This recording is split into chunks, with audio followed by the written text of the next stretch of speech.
আসসালামু আলাইকুম ওয়া রাহমাতুল্লাহ মাই ডিয়ার স্টুডেন্টস। আশা করছি আল্লাহর অশেষ রহমতে আমার সকল ছাত্রছাত্রী বেশ ভালো আছে। তো আজকে আমরা আলোচনা করব জীববিজ্ঞানের দ্বিতীয় অধ্যায় নিয়ে।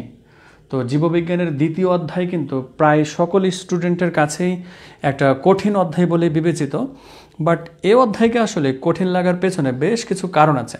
সেই কারণগুলো আমরা 3টা পর্বতে আলোচনা করব। সো জীববিজ্ঞান দ্বিতীয় অধ্যায় শুরু করার ক্ষেত্রে যেগুলো জানতেই হবে, মানে আমি দ্বিতীয় অধ্যায় পড়তে যাব, বাট আমার অস্ত্র লাগবে কিছু, আমি ওই অস্ত্র দিয়ে এটাকে আমি খুন করতে চাইবো, এক কথায় শেষ। তো আমি এখন অস্ত্র যদি ভালো মতন জানতে পারি তাহলেই কিন্তু দ্বিতীয় অধ্যায় আপনার কাছে সহজ হবে, অন্যথায় দ্বিতীয় অধ্যায় আপনার কাছে সহজ হবে না, এটাই কনফার্ম। সো জীববিজ্ঞান দ্বিতীয় অধ্যায়ের ক্ষেত্রে যেগুলো জানতেই হবে তার পর্ব নাম্বার 1 নিয়ে আমরা আলোচনা শুরু করছি। সবাই দ্রুত জয়েন করে ফেলবেন। গ্রুপে আশা করি আপনাদের লিঙ্ক পাঠানো হয়েছে, আপনারা সেখান থেকেও যুক্ত হয়ে যেতে পারেন। ওকে, তো আমরা একেবারে প্রথমত কোষ সম্পর্কে আলোচনা করব। তো কোষ নিয়ে আলোচনা করার ক্ষেত্রে আমার বাসায় মাংস ছিল না, আসলে গতকালকে রান্না করেছিলাম, মাংসতে 1 পিস মাংস বাকি ছিল। এখন ওই 1 পিস মাংস দিয়েই আপনাদেরকে বোঝাতে হবে, তারপরেও মনে হচ্ছে না হয়তো বা যেটা মাংস, এই যে এটা হচ্ছে মাংস। তো মাংসর মধ্যে যে আসলে কোষ লুকায় আছে, কোটি কোটি যে কোষ আছে এখানে, ওই কোষের মধ্যে আজকে যাব। তারপরে কোষের মধ্যে কি আছে, কীগুলো মানে কিভাবে যুক্ত হয়ে আছে, সবগুলো আমরা আজকে জানবো, ঠিক আছে? তো আমাদের সেই মাইক্রোস্কোপকে লাগাবো, আবারও মাইক্রোস্কোপ যন্ত্র দিয়ে ভালো মতন করে বুঝবো, দেন তখন এগুলো আলোচনা করবো ইনশাআল্লাহ। ওকে, তো আমরা আমাদের এই যে আমাদের সেই মাংস আমাদের বাড়ির রান্না করা 1 পিস মাত্র বাকি ছিল, তাও তাকে ধুয়ে সুন্দর করে পরিষ্কার করে ফেয়ার অ্যান্ড লাভলি মাখায় ডাখায় একটু ফর্সা টর্সা করে মনে করেন তারপরে নিয়ে আসলাম। যাই হোক, তাহলে এখন আমরা একে এখন মাইক্রোস্কোপের আন্ডারে ফেলে দিলাম, মনে করেন মাইক্রোস্কোপ দিয়ে জুম করতেই আছে, জুম করতেই আছে। তখনই তার মধ্যে থেকে আসলে দেখা যাবে যে এই একটা কোষের মধ্যে ঠিক এরকম করে গঠিত হয়ে আছে মাই ডিয়ার স্টুডেন্ট, ঠিক আছে?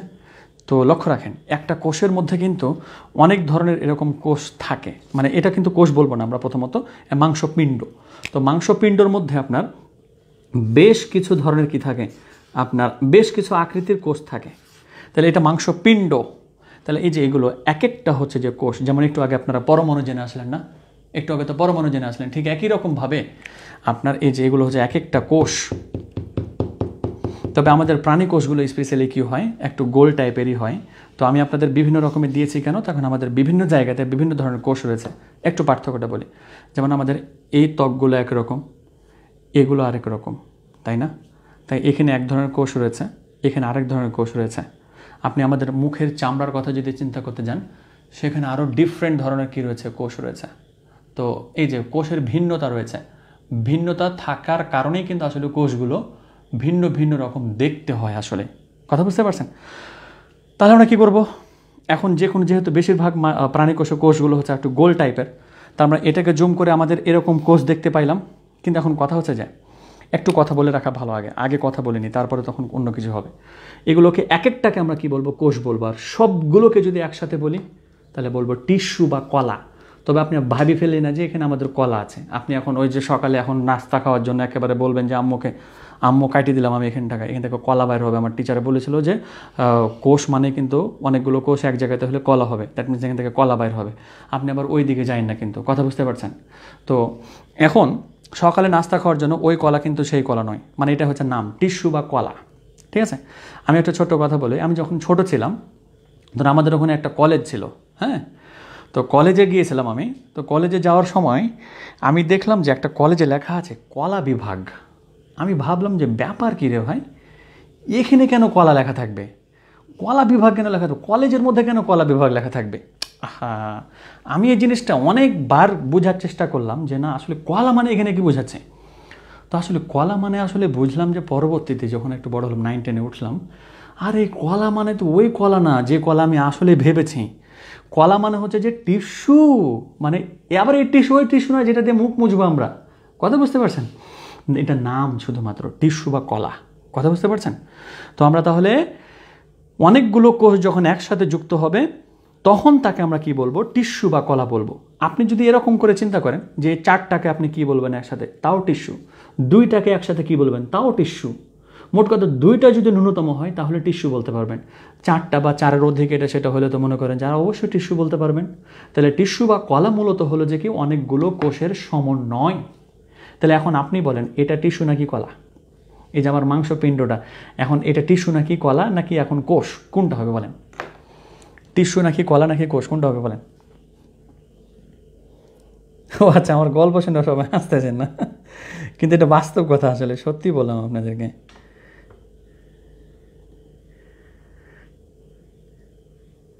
আচ্ছা, প্রথমে মোস্তফা উত্তর দিয়েছে টিস্যু।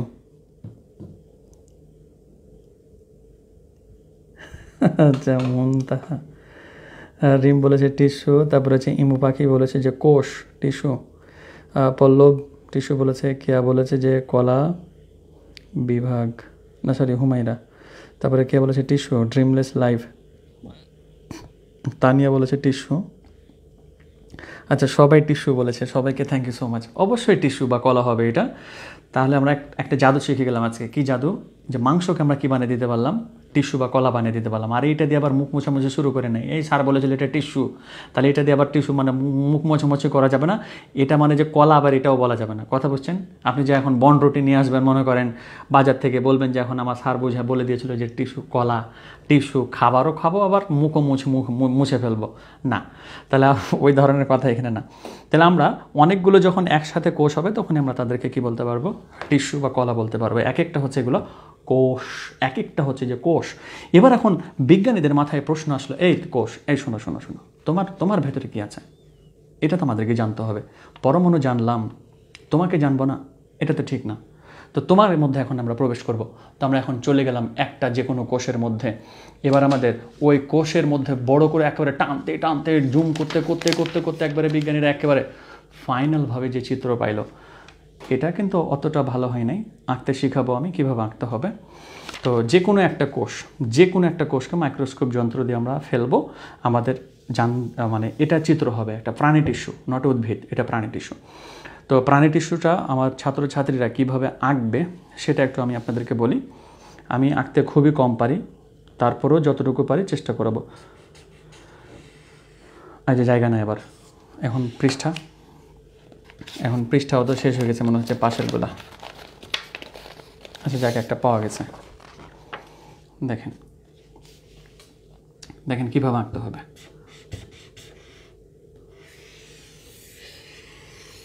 ব্যাস, একটা টিস্যু দিয়ে দিলেন, মানে কোষ আঁকলেন। এবার নিউক্লিয়াস আঁকতে হবে। ভেতরে তো কী আছে? নিউক্লিয়াস আছে না? তাহলে নিউক্লিয়াস আঁকতে হবে। তো নিউক্লিয়াসের গঠনটা কীভাবে আঁকতে হবে সেটা পরে বোঝাচ্ছি। তাহলে এটা হচ্ছে আমাদের কোষের মধ্যে যেগুলো কোষীয় অঙ্গাণু, এগুলো হচ্ছে কোষীয় অঙ্গাণু। আর টিস্যু বলবো না, আমরা কোষ বলবো, যেহেতু একটাই নিয়ে আলোচনা করছি। কথা বোঝেন নাই? এগুলোতে একটা কোষ, তাহলে আমরা এগুলোকে জাস্ট কোষ বলবো। কথা বুঝতে পারছে? হ্যাঁ। তাহলে এখন আমরা কোষটা এভাবে আঁকতে পারি, আর কোষের অঙ্গাণুগুলো কীভাবে আলাদা আলাদা আঁকতে হবে সেটা কিন্তু আমি দেখাবো আপনাদেরকে, মানে প্রত্যেকটা জিনিস কীভাবে আঁকতে হবে আলাদা আলাদা করে। আজকে আমরা একেবারে গভীরভাবে যাওয়ার চেষ্টা করব ভেতরে। এবার আমাদের যে নিউক্লিয়াসটা আছে না, এই নিউক্লিয়াসকে একটু গভীরভাবে জানবো। তো নিউক্লিয়াসের চিত্রটা আর একটু বড় করে নিই আমরা। তাহলে নিউক্লিয়াসের চিত্রটা আমরা আর একটু বড় করে যদি দেখাই, তাহলে বিষয়টা হচ্ছে এরকম। এই যে নিউক্লিয়াস, আগে নিউক্লিয়াসকে কেন নিয়ে আসলাম? আমাদের ওই যে পরমাণুতে আপনারা একটু আগে দেখলেন না যে মূল মানে কেন্দ্র থেকে ছিল নিউক্লিয়াস। নিউক্লিয়াসের মধ্যে প্রোটন এবং নিউট্রন ছিল, তাই না? তো এখানের মধ্যে আমাদের যে নিউক্লিয়াস আছে, এই নিউক্লিয়াস কিন্তু আবার ওই নিউক্লিয়াস নয়। কথা বুঝতে পারছেন মাই ডিয়ার স্টুডেন্ট? আমি একটু পেজগুলো নিয়ে আগে আপনাদের বুঝাতে হবে, একটু সময় নিচ্ছে আপনাদের কাছে। ওকে, আই থিঙ্ক হয়ে যাবে, আর লাগবে না এখন।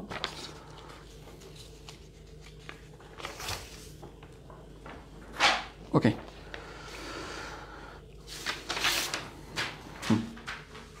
যেটা বলছিলাম সেটা হচ্ছে যে আমাদের একটা কোষের প্রাণকেন্দ্র হচ্ছে যে নিউক্লিয়াস। এখন এই নিউক্লিয়াসকে প্রাণকেন্দ্র বলবো আমরা কেন? তখন একটা কোষ জীবিত থাকতে পারবে সবচেয়ে বেশি নিউক্লিয়াসের কারণে। বাট এখন দেখেন এই নিউক্লিয়াসকে আর একটু বড় করে আমরা দেখলাম, তখন এটা হইলো। এখন নিউক্লিয়াসে বেশ কিছু তো অঙ্গ প্রত্যঙ্গ রয়েছে, সেই অঙ্গ প্রত্যঙ্গগুলোর নাম জানতে হবে মাই ডিয়ার স্টুডেন্ট। এক্ষুনি ভালো করে জেনে নেন, মুখস্থ করে ফেলতে পারবেন। নিউক্লিয়ার মেমব্রেন বা নিউক্লিয়ার পর্দা, খুব ভালো করে মনে রাখেন, নিউক্লিয়ার মেমব্রেন বা নিউক্লিয়ার পর্দা। তাহলে এই যে নিউক্লিয়ার মেমব্রেন বা নিউক্লিয়ার পর্দা, এটা দুই স্তর বিশিষ্ট। এটা হচ্ছে বাইরের স্তর, এটা হচ্ছে ভেতরের স্তর। বাইরের স্তর, ভেতরের স্তর।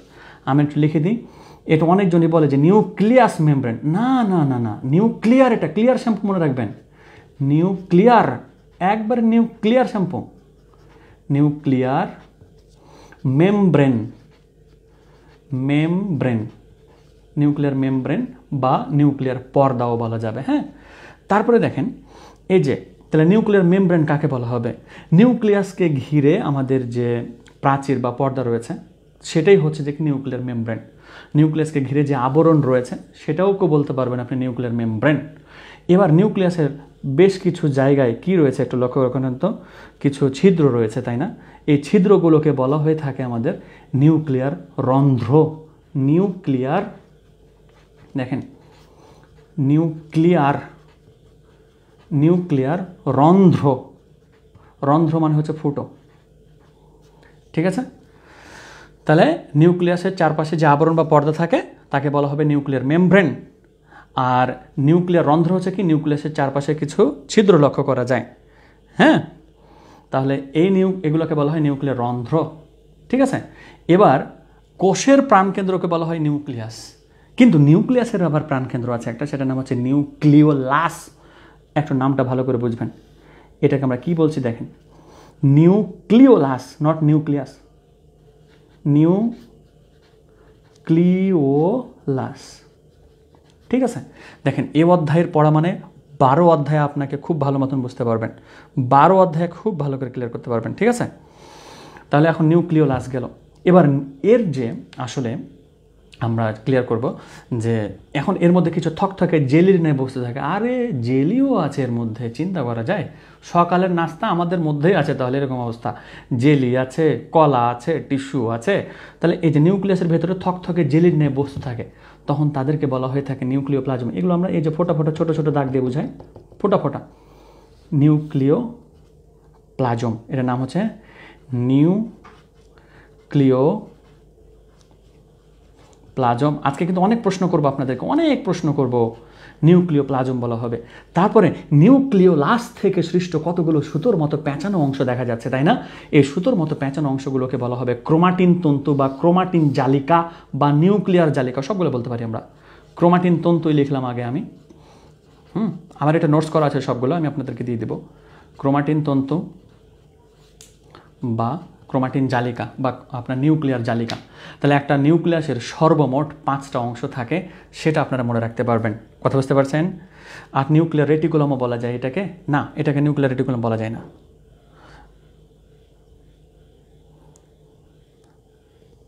এন্ডোপ্লাজমিক রেটিকুলাম, ওগুলো আলাদা বিষয় আছে। হ্যাঁ, তাহলে আমরা একটা নিউক্লিয়াসের 5টা অংশ আছে সেটা ক্লিয়ার করলাম। এবার আসেন, এখন আমরা এই টিস্যু বা কলাকে আরও একটু ভালো করে জানার চেষ্টা করি যে টিস্যু বা কলা আসলে কাকে বলা হয়েছিল, সেই জিনিসগুলো একটু জানবো। তাহলে এখন দেখেন টিস্যু বা কলা আসলে কাকে বলা হয়? একই বা বিভিন্ন প্রকারের একগুচ্ছ কোষ। দেখেন, অর্থাৎ একই রকমেরও কোষ হইতে পারে। তাহলে যে এসবগুলো একই রকমের কোষ, তাহলে এসবগুলোকে আমি টিস্যু বলতে পারবো। তাই একই হতে পারে, আবার বিভিন্ন প্রকারেরও হতে পারে। অর্থাৎ এখানে মনে করেন যে 4 কোনাগুলো কয়েকটা কোষ আছে এরকম করে, তাহলে বিভিন্ন প্রকারের এবার একগুচ্ছ হয়ে গেল। তাই বলছে একই বা বিভিন্ন প্রকারের একগুচ্ছ কোষ একত্রিত হয়ে যদি একই ধরনের কাজ করে, এরা সবাই মিলে একই ধরনের কাজ করবে, তখনই তাদেরকে টিস্যু বা কলা বলা হবে। আশা করছি আমার স্টুডেন্ট একেবারে ফুল ক্লিয়ার করতে পারছে অংশটুকু। তো টিস্যু বা কলা এই অংশটুকু থেকে গেল। তো আমাদের এই চিত্র দুটা কাজে লাগতে পারে হয়তো পরবর্তীতে, একটু এগুলোকে এদিকে রাখি। তাহলে টিস্যু গেল বা কলা গেল।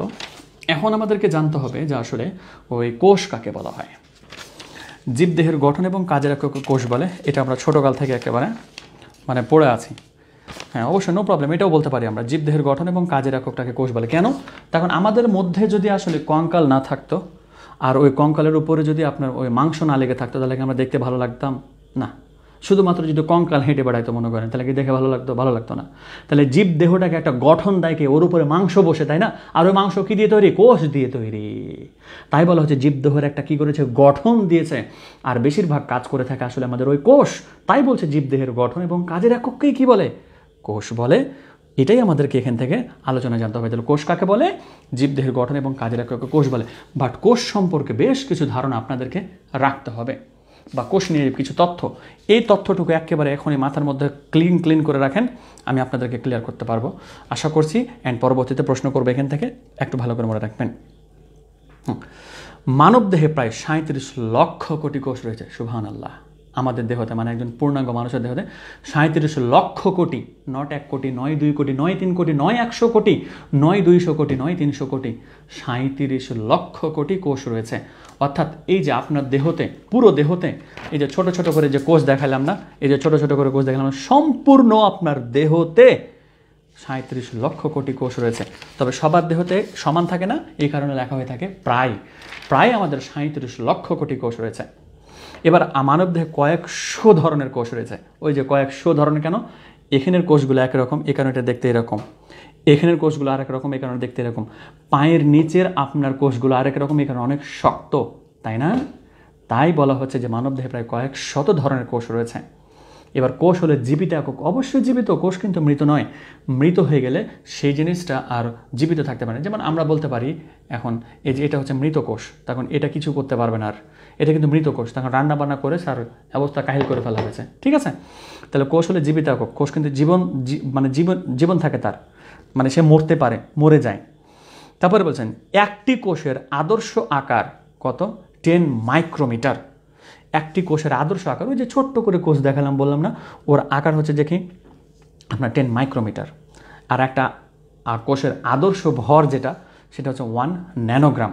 এই অংশটুকু ভালো করে ক্লিয়ার করেন, আমি আপনাদের একটু পরে কিন্তু ধরবো এগুলা, মানে কয়েকটা বিষয় আছে সেগুলো ধরবো আপনাদেরকে, খুব ভালো করে একটু নজর দিয়ে মনে রাখেন একটু। গেল এটা। এরপরে দেখেন, দেখি এবার কারো জানা আছে কিনা, পৃথিবীতে সবচেয়ে বড় কোষ কার? পৃথিবীতে সবচেয়ে বড় কোষ কার? একটাই কোষ, কিন্তু পৃথিবীতে সবচেয়ে বড় কোষ কার, বা বড় কোষের নাম কি? পৃথিবীতে সবচেয়ে বড় কোষ বা বৃহত্তম কোষ কোনটি? দেখি কারো জানা আছে কিনা।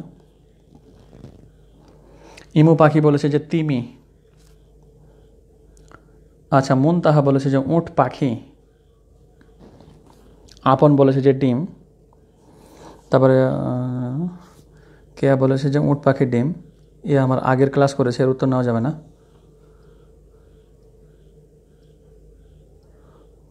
ওকে, অনেকজন উট পাখির ডিম, আরেকজন জিতু, ও কিন্তু আগে ক্লাস করেছে, ওটাও নেওয়া যাবে না। উট পাখির ডিম যারা যারা বলছেন তাদেরকে অনেক অনেক ধন্যবাদ। তার কারণ উট পাখির ডিমটা হলো পৃথিবীর সবচেয়ে বড় কোষ। এখন আমাদের এখানে একটা প্রশ্ন থাকে যে উট পাখির ডিম স্যার কি কোষ নাকি? ইয়েস, উট পাখির ডিম হচ্ছে পুরোটা মিলে একটাই মাত্র কোষ।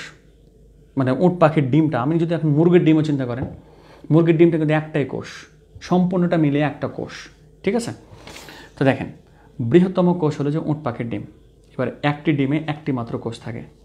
প্রতিটি কোষে 23 জোড়া ক্রোমোজোম থাকে। মানব দেহতে এটা মানব দেহর প্রতিটি কোষে 23 জোড়া ক্রোমোজোম থাকে, বা 46টি। ওই যে আমাদের একটা কোষ জাস্ট বললাম না, জাস্ট একটা কোষে 23 জোড়া বা 46টি ক্রোমোজোম থাকে। একটু ভালো করে মনে রাখেন, জাস্ট এই যে একটা কোষ আছে না, নাই, এই একটা কোষের মধ্যে 23 জোড়া বা 46টি ক্রোমোজোম থাকবে। এখন আমাদের আসলে ভুল ধারণা থাকে কি জানেন, যে মানব দেহতে 46টা ক্রোমোজোম থাকে। আরে না, মানব দেহের প্রতিটি কোষের মধ্যে 23 জোড়া বা 46টি করে ক্রোমোজোম থাকে। এক একটা কোষের মধ্যে 46টি ক্রোমোজোম থাকে মানব দেহর। আর আপনারা তো একটু আগে জানলে যে আমাদের দেহতে 37 লক্ষ কোটি কোষ রয়েছে। তাহলে আপনি এবার চিন্তা করে দেখেন আপনার দেহতে ক্রোমোজোমের সংখ্যা কতগুলা। সুবহানাল্লাহ, সুবহানাল্লাহ। মহান রব্বুল আলামিন কত সুন্দর করে সৃষ্টি করে রাখছেন আমাদেরকে। এবার আপনাদের কাছে আমার প্রশ্ন থাকবে, মাই ডিয়ার স্টুডেন্ট,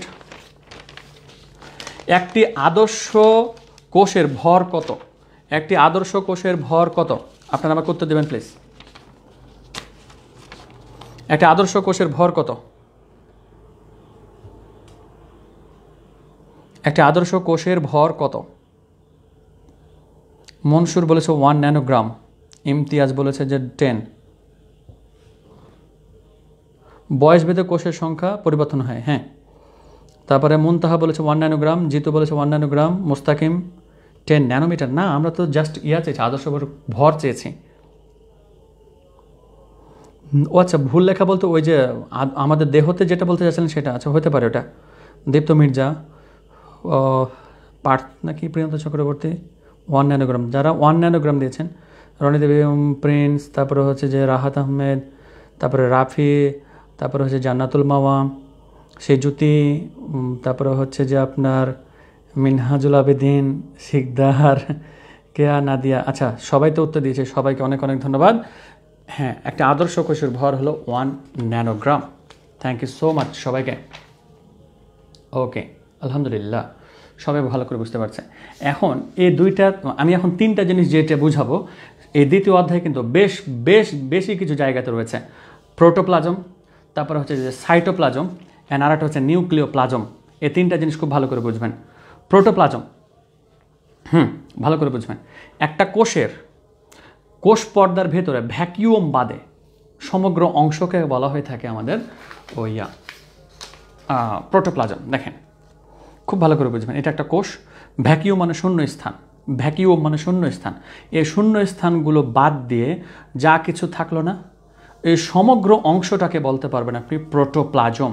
তবে স্পেশালি প্রোটোপ্লাজম হলো থকথকে জিনিস, থকথকে জিনিস। তাহলে কোষের মধ্যে থকথকে জেলির ন্যায় বস্তুকে কি বলা হবে? প্রোটোপ্লাজম বলা হবে। অর্থাৎ আমাদের হাত যখন কেটে যায়, দেখেন এক ধরনের আঠালো পদার্থ বের হয়, আসলে ওগুলো প্রোটোপ্লাজম বের হয়, প্রোটোপ্লাজম। খুব ভালো করে মনে রাখেন। তাহলে একটি কোষের মধ্যে আমাদের থকথকে জেলির ন্যায় বস্তুকে বলা হবে প্রোটোপ্লাজম। কিন্তু ভ্যাকিউম বা শূন্যস্থান, ভ্যাকিউম বা শূন্যস্থানের মধ্যে কখনো প্রোটোপ্লাজম থাকে না। এই যে শূন্যস্থান, শূন্যস্থান, এগুলোর মধ্যে প্রোটোপ্লাজম থাকে না। এবার দেখেন, নিউক্লিয়াসটাকে আপনি ধরে এখান থেকে টেনে ফেললেন, নিউক্লিয়াসটাকে ধরে আপনি টেনে নিলেন, তারপরে তো আমাদের এখানে ওই থকথকে জেলিনিয়া বস্তুগুলো থাকবে, তখন আমাদেরকে ওগুলোকে বলতে হবে সাইটোপ্লাজম। তাই বলছে সাইটোপ্লাজম হচ্ছে প্রোটোপ্লাজমের ভেতরে নিউক্লিয়াস বাদে সমগ্র অংশকে কি বলা হবে? সাইটোপ্লাজম বলা হবে। অর্থাৎ নিউক্লিয়াস টেনে নেওয়ার ফলে যখন আমাদের এখানে আসলে থকথকে জেলিনিয়া বস্তুগুলো থাকবে, তখন আমরা ওগুলোকে বলতে পারবো সাইটোপ্লাজম। তবে স্পেশালি আমি বলে থাকি স্টুডেন্টদেরকে যে প্রোটোপ্লাজম আর সাইটোপ্লাজম মূলত প্রায় একই জিনিস, কিন্তু নিউক্লিয়াস থাকবে, তখনও তার মধ্যে থকথকে জেলিনিয়া বস্তুগুলো থাকবে, তখন আমরা বলবো তাকে প্রোটোপ্লাজম। নিউক্লিয়াস এখান থেকে সরানো হলো, তারপরেও থকথকে জেলিনিয়া বস্তুগুলো থাকবে, তখন আমরা বলবো তাকে সাইটোপ্লাজম। আচ্ছা, আমার স্টুডেন্টরা কি প্রোটোপ্লাজম আর সাইটোপ্লাজমটা ক্লিয়ার করতে পারলো কিনা আমাকে একটু জানাবে প্লিজ। প্রোটোপ্লাজম এবং সাইটোপ্লাজমটা ক্লিয়ার করতে পারলো কিনা একটু জানাবেন প্লিজ।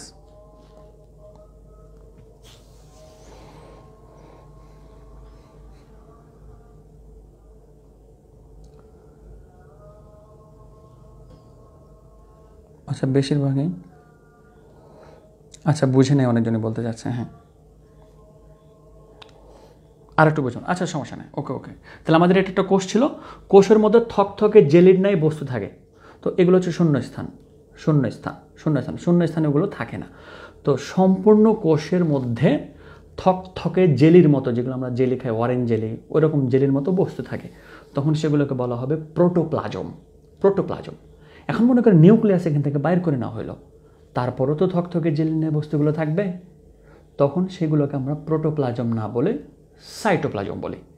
তাহলে কোষের মধ্যে থকথকে জেলির ন্যায় বস্তুকেই প্রোটোপ্লাজম বলে, কিন্তু তখন নিউক্লিয়াস উপস্থিত থাকবে, নিউক্লিয়াস থাকবে। আর কোষের মধ্যে থকথকে জেলির ন্যায় বস্তুকেই সাইটোপ্লাজম বলে, কিন্তু সেখানে নিউক্লিয়াস অনুপস্থিত। মানে প্রোটোপ্লাজম সাইটোপ্লাজমের সংজ্ঞা একই, জাস্ট প্রোটোপ্লাজমের সময় নিউক্লিয়াস উপস্থিত থাকবে, সাইটোপ্লাজমের সময় নিউক্লিয়াস উপস্থিত থাকবে না। এবার বলেন, ক্লিয়ার করতে পারলেন কিনা?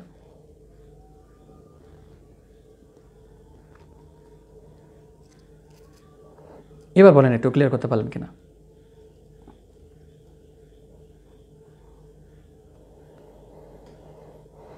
আচ্ছা, তাইনুদ্দিন ক্লিয়ার বলেছে, তারপরে আপনও ক্লিয়ার জানাচ্ছে, ইমতাজ আহমেদ ক্লিয়ার, তারপরে jetty clear, Khairul clear, Nadia মানে এখনও ক্লিয়ার হয় না নাকি?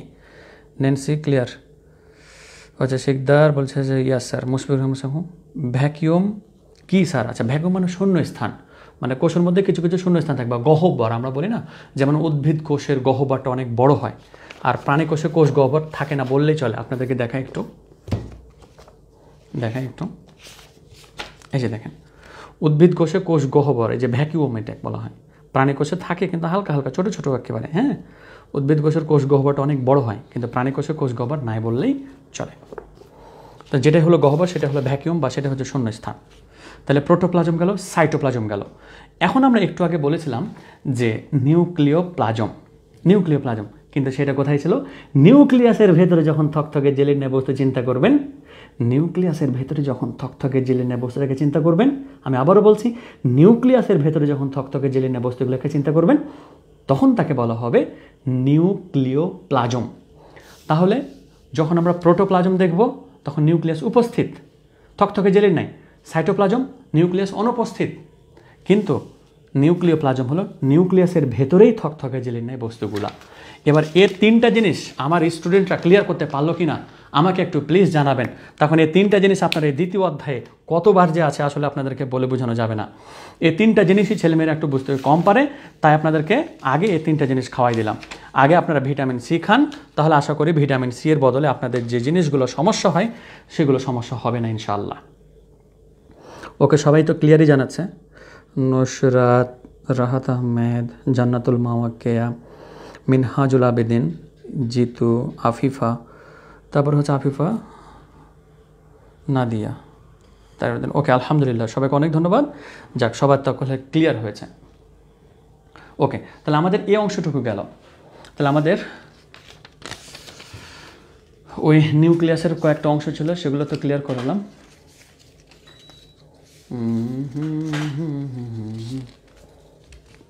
এবার আমরা কোষের প্রকারভেদের মধ্যে দিকে যাব। দেখেন, কোষের প্রকারভেদ যদি আমরা আলোচনা করি, নিউক্লিয়াসের ভিত্তিতে কোষ দুই প্রকার। নিউক্লিয়াসের ভিত্তিতে কোষ দুই প্রকার, আদিকোষ বা প্রোক্যারিওটা। আদিকোষ বা প্রোক্যারিওটা, যে কোষের নিউক্লিয়াস সুগঠিত নয় তাদেরকে আদিকোষই বলা হয় বা প্রোক্যারিওটা কোষ বলা হয়ে থাকে। খুব ভালো করে মনে রাখেন যে এখন নিউক্লিয়াস সুগঠিত মানে কি আর নিউক্লিয়াস সুগঠিত নয় মানেটা কি। যদি একটা কোষের ন্যূনতম 3টা অংশ থাকে, স্পেশালি 4টা ধরা হয়, 3টাও বলা যায়। যদি একটা কোষের ন্যূনতম 4টা অংশ থাকে, মতান্তরে 3টা বলে, তো 3টাই ধরেন।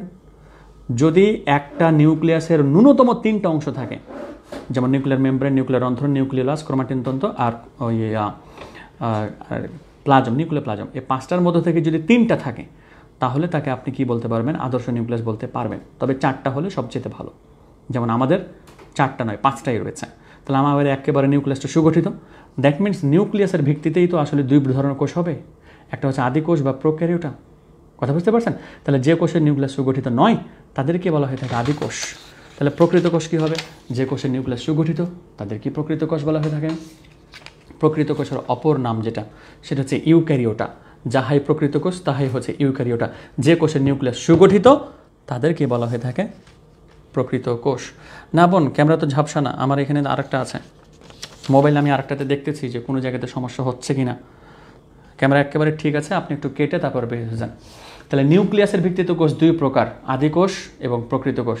এবার কাজের ভিত্তিতে প্রকৃত কোষকে আবার দুই ভাগে ভাগ করা হয়েছে। মানে প্রকৃত কোষের এখন আবারও দুই ভাগ চলে আসবে, দেহকোষ অ্যান্ড জনন কোষ।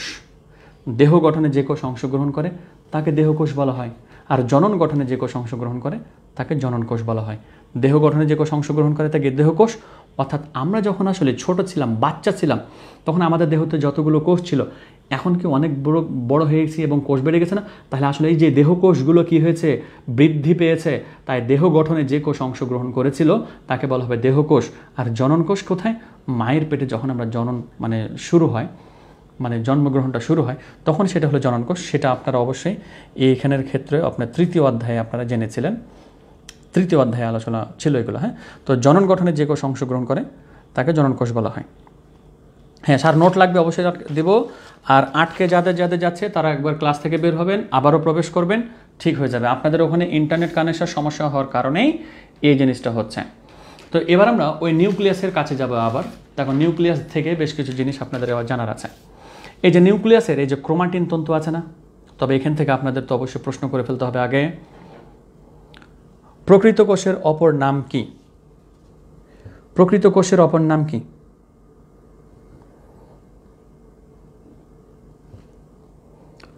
প্রকৃত কোষের অপর নাম কি?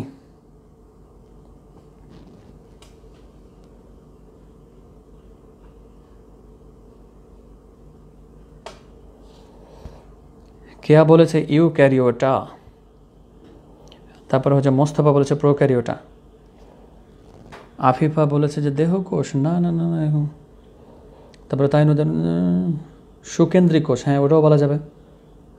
মেহরাব হোসেন বলেছে ইউক্যারিওটা, আচ্ছা ইউক্যারিওটা। তারপর খালিদ রাহাত ইউক্যারিওটা, সোমাইয়া ইউক্যারিওটা, জিতু বলেছে ইউক্যারিওটা, নিরণ বলেছে হ্যাঁ নোট দেবো তো প্লিজ, অবশ্যই দিব। দীপা মির্জা বলেছে ইউক্যারিওটা, নাদিয়া বলেছে পাককেন্দ্রিক কোষ, ওই সুকেন্দ্রিক কোষ, হ্যাঁ। তারপরে বলেছে যে ওকে, থ্যাংক ইউ সো মাচ সবাইকে। সুকেন্দ্রিক কোষ, থ্যাংক ইউ সো মাচ। ওকে, সবাই তো বুঝতে পারছে, আলহামদুলিল্লাহ। এবার আসেন, এবার একটু ভালো করে তাকান। এই যে নিউক্লিওলাস থেকে সৃষ্ট কতগুলো সুতোর মতো পেঁচানো অংশ দেখা যাচ্ছে, যে এই পেঁচানো অংশগুলো হচ্ছে যে আপনার ক্রোমাটিন তন্তু বা ক্রোমাটিন জালিকা। এখন এই ক্রোমাটিন তন্তুগুলো কিন্তু পরবর্তীতে ক্রোমোজোমে পরিণত হয়। তখন এই যে এই ক্রোমোজোমগুলো আমাদের একটা কোষে 23 জোড়া থাকতে পারে বা 46টি। একটা কোষের মধ্যে যে ক্রোমোজোম তৈরি করতে সাহায্য করে সে হচ্ছে যে ক্রোমাটিন তন্তু, আর এই ক্রোমাটিন তন্তুগুলো পরবর্তীতে ক্রোমোজোমে পরিণত হবে। এবার আসেন, এবার ওই আমরা এটাকে যদি মানে মোট কথা কিছুদিন পরে এটা আসলে ক্রোমোজোম উৎপন্ন করে, তো ওই ক্রোমোজোমের কাছে গেলাম। আমি আবারও বলছি আমার চিত্র ভালো নয় আপনাদের, তাই কিন্তু এরকম করে একটু বুঝতে হচ্ছে যে এটাই হচ্ছে ক্রোমোজোমের চিত্র। ক্রোমোজোমের গায়ে ডোরা কাটা দাগ থাকে, যেটাকে বলা হয় ডোরা কাটা দাগ, ডোরা কাটা দাগ। এবং ক্রোমোজোমের মাথায় এক জোড়া জিন অবস্থান করে। দেখেন আমরা কোথা থেকে কোথায় গেছি, একটু ভালো করে বোঝার চেষ্টা করেন। কোথা থেকে কোথায় গেছি, আমাদের মাংসপিণ্ডকে জুম করে যখন আমরা দেখেছিলাম তখন কিন্তু আমাদের ওই কয়েকটা কোষ দেখা গিয়েছিল। কোষটা যে কোথায় আছে ফেলে দিয়েছি সম্ভবত। এবার ওই কোষকে যখন আরও বড় করে দেখলাম তখন আমাদের ছিল এরকম। আবার এখান থেকে নিউক্লিয়াসকে বড় করে দেখলাম, নিউক্লিয়াসকে বড় করে দেখলে এরকম।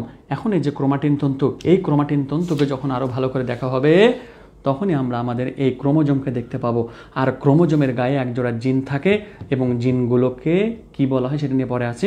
তখন এই ক্রোমোজোমকে যদি আরও মাইক্রোস্কোপ দিয়ে জুম করে দেখা হয় তখনই তাদের মধ্যে পাওয়া যাবে ডিএনএ এবং আরএনএ। ক্রোমোজোমের উপাদান এই কারণেই বলা হয়ে থাকে দুইটি, ডিএনএ এবং আরএনএ। খুব ভালো করে মনে রাখেন। তাহলে একটা কোষের ভেতরে এই সমস্ত জিনিসগুলো আছে, এটা তো কোষ নেই, অনেকগুলো কোষ আছে এখানে, অনেকগুলো জিনিস তাহলে এরকম করে গঠিত হয়ে আছে তার মধ্যে। খুব ভালো করে বিষয়গুলো ক্লিয়ার করবেন, নাহলে কিন্তু আবার পরবর্তীতে এই বিষয়গুলো জানতে পারবেন না, তখন ঝামেলাতে পড়ে যাবেন। তাহলে ক্রোমোজোমের প্রধান উপাদান ডিএনএ এবং RNA, deoxyribonucleic acid, ribonucleic acid.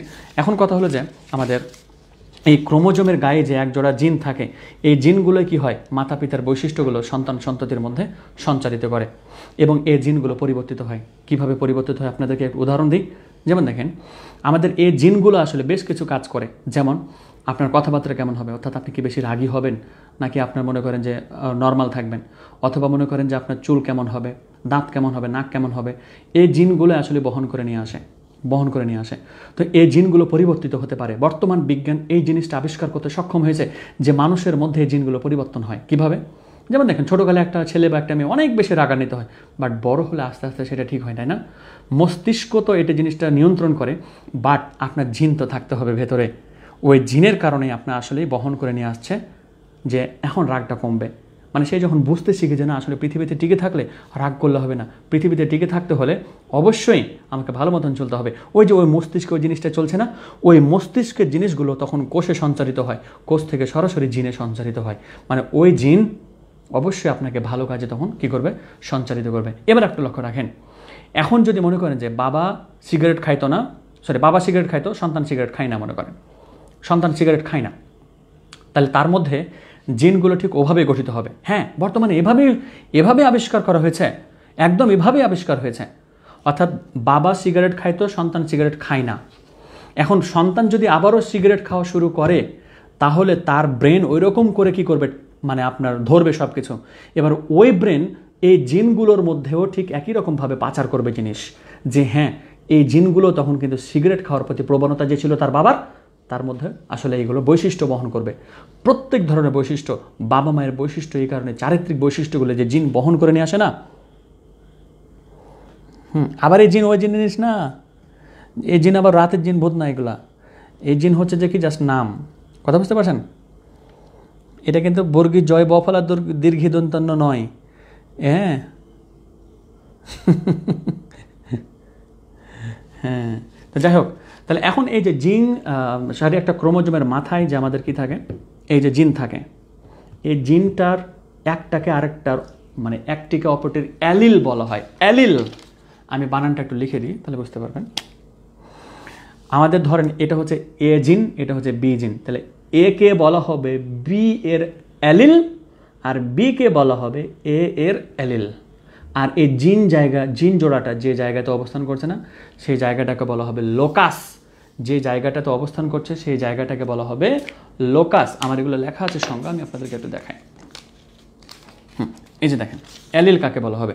ক্রোমোজোমের মাথায় এক জোড়া জিন অবস্থান করে, এদেরকে একে অপরের কি বলা হয়? অ্যালিল বলা হয়। ক্রোমোজোমের মাথায় তাহলে জিন অবস্থান করে, এটার অ্যালিল হলো এটা, আবার এটার অ্যালিল হলো এটা। আর যে জায়গাতে অবস্থান করছে সেই জায়গাটার নাম হলো যে আমাদের লোকাস। তাহলে আমরা সেটার সঙ্গে একটু দিয়ে দিই। তাহলে আচ্ছা, এটা দেয় না, এটা দিয়ে নেই অবশ্য। এবার আসেন, এই জিনগুলো আসলে কিভাবে আমাদের দেহতে কাজ করে, সেই কাজ করার জিনিসটা আপনাদেরকে একটু বোঝাই এবার। তখন এই সমস্ত জিনিসগুলো অবশ্যই জানতে হবে, প্রত্যেকটা জিনিসই জানতে হবে আমাদেরকে। হ্যাঁ, এবার আসি এই জিনগুলা। যেমন আমাদের বাবা কালা হয়, মা কালা হয়, সন্তান কিন্তু অনেক সময় ফর্সা হয়ে যায়, তাই না? তো এই জিনিসগুলো একটু জানাবো। বাবাও ফর্সা, মাও ফর্সা, সন্তান অনেক সময় কালো হয়ে যায়। কেন হয় সেই জিনিসটা আপনাদেরকে একটু ক্লিয়ার করে আজকে একটু ভালো করে বুঝবেন এগুলো, প্লিজ একটু ভালো বুঝেন, কাজে লাগবে এগুলো, খুব জিনিস, দরকারি জিনিস এগুলো। তো আমাদের সাদার জন্য যে জিন দায়ী থাকে, সাদার জন্য যে জিন দায়ী থাকে আপনার হোয়াইট, ডব্লিউ দ্বারা হোয়াইট প্রকাশ পাবে। তো যেহেতু আমাদের সাদার জন্য দুইটা জিন লাগবে, তাহলে হোয়াইট অ্যান্ড হোয়াইট। তাহলে এখন এই যে মাইয়াটা বা এই পোলাটা যাই হোক না কেন, এই মাইয়াটা পোলাটা এত সাদা হবে, এই সাদার কারণে লাল হয়ে যাবে, এরকম অবস্থা। কিছু কিছু অস্ট্রেলিয়ান বা কিছু কিছু মানুষ দেখে না যে এত সাদা যে সাদার কারণে সে লাল হয়ে গেছে, এরকম অবস্থা।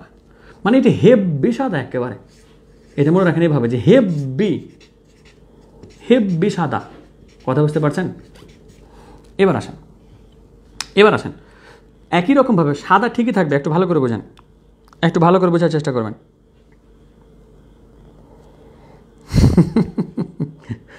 আচ্ছা যাক, তাহলে এখন দেখেন এবার এই যে বড় ডব্লিউ অ্যান্ড ছোট ডব্লিউ, এই যে এটা যেটা হয় না, এটা একেবারে পিওর সাদা, মানে দেখতে খুব সুন্দর, একেবারে পিওর সাদা। কোথাকারগুলো বলতে পারেন এগুলা? আপনি সৌদি আরবের মানুষ যেগুলো আছে না, বা আপনার মক্কা মদিনাতে মানুষ যেগুলো আছে না, ওদের দেখলে কেমন জানি প্রাণ জুড়িয়ে যাবে আপনার, এত পিওর সাদা ওরা, মানে প্রাণ জুড়ে যাবে, এত সুন্দর দেখতে তারা হয়। হ্যাঁ, তো তারা খুবই সাদা হয়, পিওর সাদা। আর আমি যদি বলতে চাই এরকম করে যে ছোট ডব্লিউ অ্যান্ড ছোট ডব্লিউ, এটা যেটা সাদা সেটা হচ্ছে আমাদের বাংলাদেশের সাদা, অথবা আমরা বলতে পারি যে আমাদের ইন্ডিয়ার সাদা। মানে এরাও কিন্তু এক একটা পিওর সাদাও থাকে, কিন্তু বেশিরভাগই সাদা যেগুলো আমাদের দেশীয় এবং ইন্ডিয়ান, সেগুলো কিন্তু ছোট ডব্লিউ। এটাকে সাদা বললে আমরা চিহ্নিত করলাম, ঠিক আছে? ঠিক একই রকমভাবে আপনাদের কালোর জন্য যদি আমরা বলি, কালোর জন্য ঠিক এরকম অবস্থা থাকবে। তাহলে এই যে বড় হাতের বি আর এই যে বড় হাতের বি, এরকম যদি এটা হয়, ওরে বাপরে, এটা কুচকুচে কালো, একবারে কুচকুচে কালো। জিম্বাবুয়ের অথবা মনে করেন যে আপনার ওই আফ্রিকাতে কিছু থাকে না, ওগুলোর কালো যেগুলো, সেগুলো হলো যে এই তাদের মধ্যে বড় বি রয়েছে। এখন দেখেন বি অ্যান্ড বি, এগুলো হচ্ছে যে কি একেবারে পিওর কালো, মানে ভালো কালো, ঠিক আছে? আর আরেকটা যেটা হচ্ছে বি অ্যান্ড বি, এটা হচ্ছে আমাদের দেশীয় কালো। আমি যেটা বলতে পারি যে আমাদের এটা হচ্ছে দেশীয় কালো। কেমন?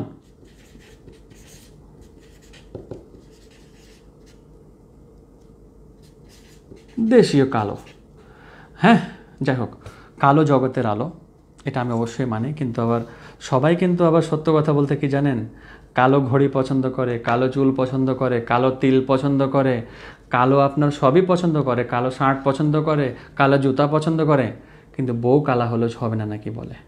কি আর কইতাম বলেন সবাইকে, বউ নাকি কালো হবে না, বউ সাদা লাগবে, সবই কালো, মাথার চুল কালো, তিল কালো, সবই কালো, কিন্তু বউ কালো হবে না। আরে ভাই, কালো জগতের আলো, এক কথায় শেষ, কালোই হলো জগতের আলো। ওকে, এবার আসি আপনাদেরকে ধরেন এখানের মধ্যে একটা জটিল প্রশ্ন বাইর হবে, তবে জটিল প্রশ্নের ক্ষেত্রে আগে আমি হোমোজাইগাস আর হেটারোজাইগাস আর আপনার প্রকট জিন আর প্রচ্ছন্ন জিনের মধ্যে পার্থক্যগুলো বুঝাই। প্রকট জিন কাকে বলা হয়? দুটি জিনের মধ্যে যার বৈশিষ্ট্য বেশি প্রকাশ পায় তাকে বলা হয় প্রকট জিন। দুইটি জিন আছে না, এই দুইটি জিনের মধ্যে যার বৈশিষ্ট্য বেশি প্রকাশ পাবে তাকে বলা হবে প্রকট জিন। এখন শুনেন, এক জায়গাতে আপনার মাশরাফি বিন মুর্তজা বক্তব্য দিবে বলে শোনা গেল। এবার ওই জায়গাতে এলাকাতে মানুষরা আয়োজন করলো। এবার এলাকার ক্রিকেটার একজন ওখানে বক্তব্য দিচ্ছে। এলাকার ক্রিকেটারের দিকে মানুষের এখন মন চলে আসে, আরে আমাদের ভালো একজন ক্রিকেটার কি বলছে একটু শুনি দেখি, কি বলছে একটু শুনি। এবার হঠাৎ করে মাশরাফির যখন আগমন ঘটলো ওখানে, তখন চারপাশের মানুষ বলছে, ও রে মাশরাফি ভাই চলে আসছে, মাশরাফি ভাই চলে আসছে। এলাকার ক্রিকেটের কোনো আর দামই থাকলো না, এলাকার ক্রিকেটারটার কোনো দাম থাকলো আর? তখন ওখানে তো একজন বড় মানুষ চলে আসছে, বড় ভক্ত চলে আসছে। এই কারণেই ওই এলাকার ক্রিকেটার কী হয়ে গেল, বাদ হয়ে গেল নাকি। আরে ওই যখন আপনার মাশরাফি বিন মুর্তজা আর আপনার কি থাকবে, ওই এলাকার ক্রিকেটার একজন থাকবে, তখন একজনকে বলা হবে প্রকট আর একজনকে বলা হবে প্রচ্ছন্ন। মাশরাফি ভাই হলো প্রকট আর ওই এলাকার ক্রিকেটারটা হলো প্রচ্ছন্ন। তাইলে দুটি জিনের মধ্যে যার বৈশিষ্ট্য বেশি প্রকাশ পাবে তাকে বলা হবে প্রকট জিন। তাহলে মাশরাফি ভাই হলো মনে করেন যে কি প্রকট জিন, আর এলাকার ক্রিকেটার যেটা ছিল সেটা হবে তাহলে প্রচ্ছন্ন জিন। কথা বুঝতে পারছেন? ওকে, তাহলে আমাদের এখন কথা হইলো যে এখানে যে দুইটা জিন আছে, এই দুইটা জিন কিন্তু একই রকম, দুটাই মাশরাফি। তখন এটাও যেরকম এটাও সেরকম। তাহলে এখানের মধ্যে দুটোই হচ্ছে যে কি প্রকট জিন। প্রকট জিন এখানের মধ্যে এটা হচ্ছে প্রকট, এটা হচ্ছে প্রচ্ছন্ন। এটা হচ্ছে প্রকট, এটা হচ্ছে প্রচ্ছন্ন জিন। তখন এটার বৈশিষ্ট্য বেশি প্রকাশ পাবে, এটার বৈশিষ্ট্য কম প্রকাশ পাবে। এবার এখন আপনাদের কাছে প্রশ্ন, তাহলে এই দুটো কি জিন? দেখি কে উত্তর দিতে পারে। এর উত্তর যে দিতে পারবে তাকে একেবারে বাংলাদেশের পক্ষ থেকে হ্যান্ড স্যানিটাইজার পুরস্কার দিয়ে দিলাম। যান, লাইফ বয়ের পক্ষ থেকে হ্যান্ড স্যানিটাইজার।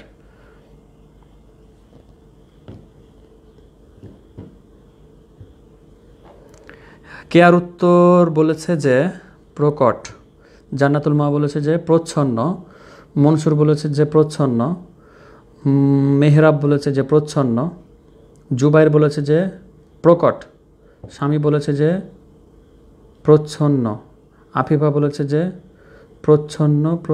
আচ্ছা, নাদিয়া বলেছে প্রচ্ছন্ন, তারপরে সেজুতি বলেছে প্রচ্ছন্ন, সাগর বলেছে যে প্রকট, জিতু বলেছে যে প্রচ্ছন্ন, সুমাই আক্তার বলেছে প্রচ্ছন্ন,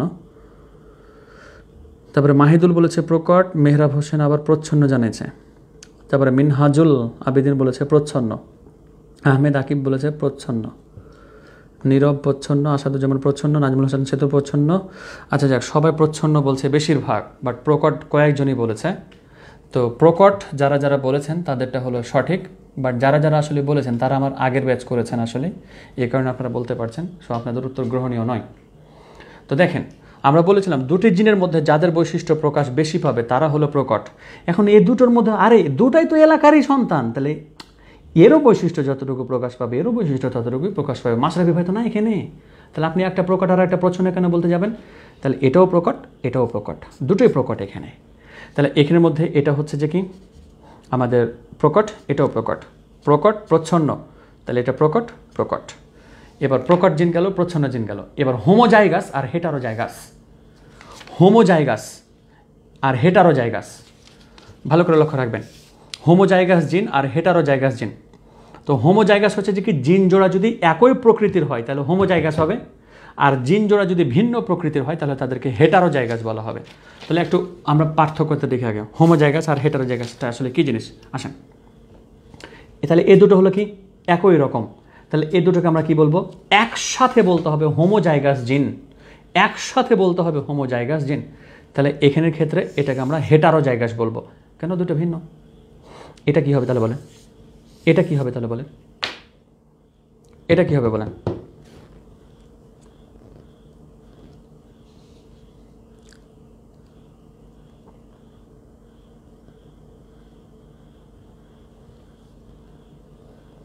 আচ্ছা জিলান, আপনারটা পড়ে ফেললাম এবার, ঠিক আছে। মনসুর বলেছে যে হোমোজাইগাস, কেয়া বলেছে হোমোজাইগাস, রাফি বলেছে হোমোজাইগাস, তারপরে সিদরাতুল মুনতাহা হোমোজাইগাস, আচ্ছা হোমো প্রিন্স, তারপরে শিবলি বলেছে হোমো, জিতু বলেছে হোমো, হৃদয় আহমেদ বলেছে হেটারো, ওই কিসের হেটারো হবে এটা, মুশফিকুর, নাদিয়া, আফিফা, পল্লব, নাজমুল হাসান সেতু, হৃদয় হাসান, তারপর হচ্ছে মাবিল, জেটি, সবাই বলেছে homo. Thank you so much. Minhajul Abedin, Ferdous, Sirajam Monira, Rahat Ahmed, thank you so much সবাইকে। যারা যারা এটাকে বলেছেন যে হোমোজাইগাস, অবশ্যই তাদেরটা সঠিক। হোমো হলে একই রকম হবে দুইটা, তাহলে এই দুটো হচ্ছে হোমোজাইগাস জিন, এটা হেটারোজাইগাস জিন, হোমোজাইগাস জিন, তাহলে একই রকমভাবে হোমোজাইগাস জিন, হেটারোজাইগাস জিন, হোমোজাইগাস জিন। এবার এখন আমাদের ওই যে ক্রোমোজোম ছিল না, ক্রোমোজোমকে যদি আমরা মাইক্রোস্কোপ যন্ত্র দিয়ে জুম করে দেখি, এই ক্রোমোজোমকে যদি মাইক্রোস্কোপ যন্ত্র দিয়ে জুম করে দেখি, তাহলে তার মধ্যে পাওয়া যাবে ডিএনএ, এবং ওই ডিএনএর চিত্র তো এরকম হয়, আমরা তো ডিএনএ চিত্র দেখেছি, ডিএনএ চিত্র এরকম করে আঁকতে হয়। এখন কথা হলো যে ডিএনএ চিত্রটা আঁকার একটা সহজ পদ্ধতি আপনাদেরকে আমি দেখিয়ে দিচ্ছি, আপনারা এই পদ্ধতিতে অঙ্কন করার চেষ্টা করবেন, ঠিক আছে? মানে আমার কাছে মনে হয়েছে এটা হচ্ছে সবচেয়ে সহজ পদ্ধতি ডিএনএ চিত্র অঙ্কন করার জন্য, হ্যাঁ? তো আপনারা চাইলে এভাবে চেষ্টা করতে পারেন। তো আমি দুইটা কালারের একটু কলম ইউজ করব যাতে করে বোঝা যায়। হ্যাঁ, দেখেন দুইটা কলমকে আপনারা এইভাবে ধরবেন, আপনাদের কলম নেবেন, সমস্যা নেই, ঠিক আছে? দুইটা কলমকে এভাবে নেবেন, তারপরে আপনার এই যে জাস্ট এরকম করে নেবেন, হ্যাঁ নিলেন, দাগ টানলেন একটা এভাবে, তারপরে এখান থেকে শুরু করে এরকম করে টানবেন। তবে কয়েকবার প্র্যাকটিস করলে আর একটু সুন্দর হয়, আসলে অনেক দিন থেকে প্র্যাকটিস আমারটাও করা হয় নাই, তবে দুইটা কলম দিয়ে অঙ্কন করলে খুব দ্রুতই আপনি কী করতে পারবেন, আপনাদের এই যে ডিএনএ চিত্রটা খুব সুন্দর করে আঁকতে পারবেন আর কি, হ্যাঁ? যাই হোক, আশা করি আমার স্টুডেন্টরা বাসায় প্র্যাকটিস করলে এই সমস্ত আরও জিনিস ভালো করে বুঝতে পারবেন। তো এই ছিল আমাদের আলোচনা পর্ব 1-এ, অ্যান্ড পর্ব 2, পর্ব 3 আমরা যখন আরও ভালো করে পোক্তভাবে ধারণা নিতে পারবো, তখনই আসলে দ্বিতীয় অধ্যায় আমাদেরকে পড়তে ভালো লাগবে মাই ডিয়ার স্টুডেন্ট। তো আজকের অধ্যায়ে আপনাদের আবারও লাস্টে 3টা প্রশ্ন থাকবে, আপনাদেরকে বলেছিলাম। সেই 3টা প্রশ্নের উত্তর অবশ্যই সবাইকে আবারও দিতে হবে। 1 নম্বর প্রশ্ন, 2 নম্বর প্রশ্ন এবং 3 নম্বর প্রশ্ন চলে যাচ্ছি আমরা, আমি লিখে দেব, আপনাদেরকে জাস্ট উত্তরটা দিতে হবে। 1 নম্বর প্রশ্ন, 2 নম্বর প্রশ্ন এবং 3 নম্বর প্রশ্ন দিয়ে লিখে দিয়েছে। ওকে, এখানে লিখি, সমস্যা নেই।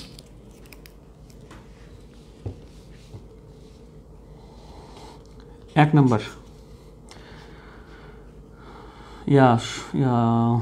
একটা আদর্শ কোষের আকার কত? একটা আদর্শ কোষের আকার কত? 2 নম্বর হচ্ছে যে বি অ্যান্ড বি, এটা প্রকট নাকি প্রচ্ছন্ন? প্রকট নাকি প্রচ্ছন্ন? 3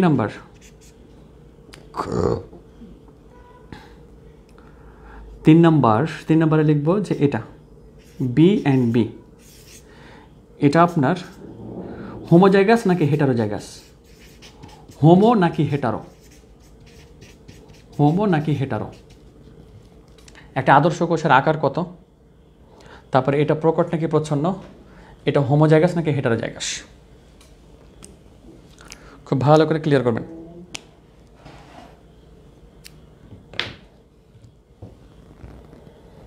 যারা 3টা উত্তর দেবে তাদেরটাই পড়বো। কেয়া বলেছে যে 10 মাইক্রোমিটার, তারপরে প্রকট জিন, তারপরে হচ্ছে যে homozygous, thank you so much. তারপরে রাহাত একটা উত্তর সঠিক, thank you so much. Abdul Al Mansur সঠিক, thank you. Yamin Jitu, thank you so much. Zubair, বাহ, thank you. Priyanta, thank you. Afifa, thank you so much. Bhowmik, thank you so much. Mehrab Hossain, জানা নাই, হাই হাই বলে গেছে, থ্যাংক ইউ। দিদিকে টেনে নিলাম আবার। পল্লব 10 প্রকট, thank you so much. Rani, thank you so much. Nadia, thank you so much. Shova, thank you. Mehrab, thank you so much. তারপরে খায়রুল ইসলাম বলে গেছে একটা বাদ, 10 ন্যানোমিটার প্রকট হোমো, মাইক্রোমিটার প্রকট হোমো। ওকে, আলহামদুলিল্লাহ, যাই হোক সবারটা অনেক ভালো হয়েছে, সবাইকে অনেক অনেক ধন্যবাদ। তাহলে এখন আপনাদের কাছে প্রশ্ন হলো যে আপনারা আজকে যতগুলো পড়ানো হলো কোনো সমস্যা হয়েছে নাকি বুঝতে আমাকে একটু জানাবেন, বা সবগুলো যদি ক্লিয়ার হয়ে থাকে আপনারা জাস্ট ক্লিয়ার লিখতে পারেন যে স্যার হ্যাঁ আজকে সবগুলো পড়া ক্লিয়ার হয়েছে। কোনো জায়গাতে কোনো সমস্যা থাকলে আমাকে একটু বলতে পারেন যে কোন জিনিসটা আপনাদেরকে বোঝাতে এখনও পারা হয় নাই।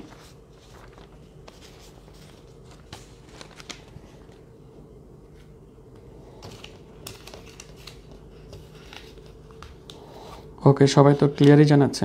জিতু জানাতুল মাওয়া ক্লিয়ার, সব ক্লিয়ার। ওকে, আলহামদুলিল্লাহ, সবারই তো ক্লিয়ার হয়েছে। কে রাগ করতেছে? আল্লাহ, এত রাগ কিসের? মিটিং কখন হবে সেটা তো আপনাদেরকে বলাই আছে। রাত 10:30 মিটিং হবে। আপনারা সবগুলো ভালো করে পড়ে নেবেন। আজকে যতগুলো ক্লাসে আলোচনা হলো, দেন তখন কোনো সমস্যা হলে 10:30 আমরা তো মিটিংয়ে আসবো। যা যা প্রশ্ন আপনাদের আছে সবগুলো ক্লিয়ার করাবো ইনশাআল্লাহ। হ্যাঁ, খায়রুল ইসলাম মোটামুটি ক্লিয়ার। কেন ভাইজান? জাইগোট আজকে ব্যাখ্যা নাই, আজকে আলোচনা আছে এগুলো। অ্যালিল অ্যালিল অ্যালিল হচ্ছে যে আপনার একটিকে অপরটির অ্যালিল বলা হয়। বিস্তারিত জাস্ট এটুকুই জানতে হয়। আপনার এইচএসে তো এটাই। মিটিং হবে 10:30। মিটিং 10:30। হ্যাঁ, নোট দিব।